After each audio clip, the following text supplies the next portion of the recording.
nakikita ko si Dr. Rowa. Ipatanggal mo yan. Nakikita ni Dr. Rowa, lagi pinag-iinitan. Patanggal mo. Baka maging masama daw. Ay, awa ng Diyos. Ibabayopsi pa ba natin to? Hindi na. Di ba? Mukha Basta naman siyang okay eh. Okay naman. Basta sabi lang niya, patanggal mo lang. Pero pag kayo doktora, pwedeng hindi patanggal? O mas safe na rin tanggalin? Alam mo yung dermoscope?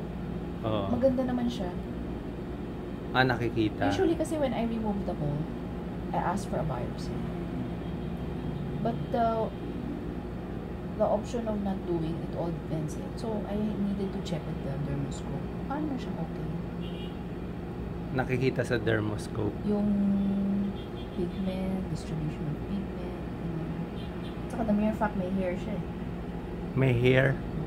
Pag may hair maganda. Mature cell yun eh, yung hair.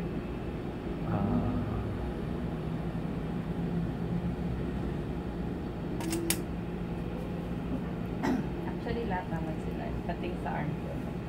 Here naman.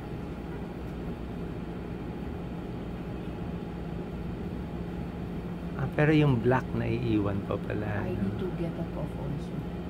Kasi nga my point is I don't wanna create a very deep wound. So may iwan siyang black pa rin doon. So may trademark pa rin. Well, I hope with a very little, I'm gonna still clean it out.